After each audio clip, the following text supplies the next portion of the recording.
Om Swastiastu. Perkenalkan, nama saya Nika Dekmani Indrayani. Saya nomor absen 20 dari kelas 12 MIPA 2. Pada video ini, saya akan menyampaikan tanggapan saya mengenai persatuan dan kesatuan bangsa Indonesia yang diganggu oleh munculnya paham-paham radikalisme dan terorisme yang diwujudkan dalam bentuk tindakan kekerasan seperti yang terjadi di Papua.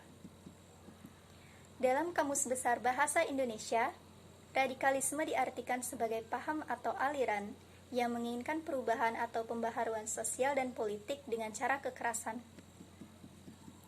Terorisme sebagaimana dijelaskan dalam Undang-Undang Nomor 5 Tahun 2018 dikategorikan sebagai tindak pidana, yaitu perbuatan yang menggunakan kekerasan atau ancaman kekerasan yang menimbulkan suasana teror atau rasa takut secara meluas, yang dapat menimbulkan korban yang bersifat massal dan atau menimbulkan kerusakan atau kehancuran terhadap objektivitas yang strategis, lingkungan hidup, fasilitas publik, atau fasilitas internasional dengan motif ideologi, politik, atau gangguan keamanan.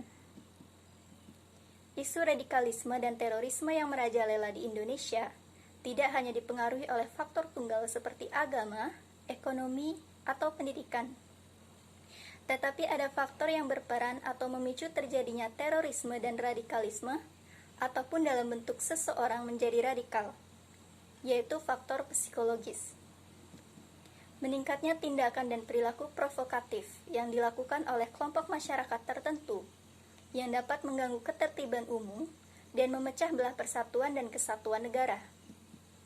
Banyak hasutan yang dapat membangkitkan kemarahan publik yang didasari oleh intoleransi dan paham radikal.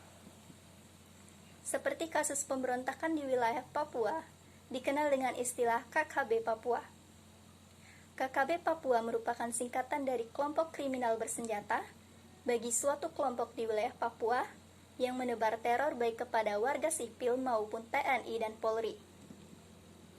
KKB Papua adalah kelompok yang ingin Papua melepaskan diri dari NKRI.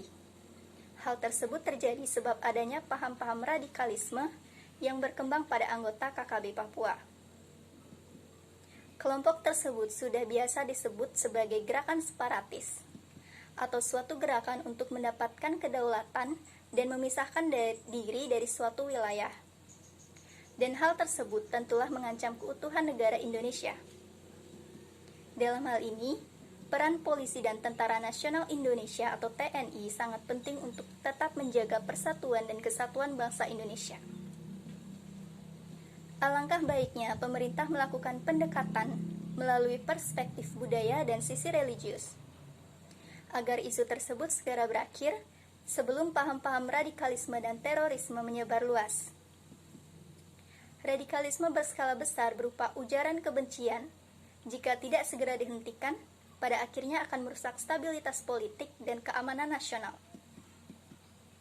Akumulasi intoleransi dan radikalisme akan melahirkan paham terorisme.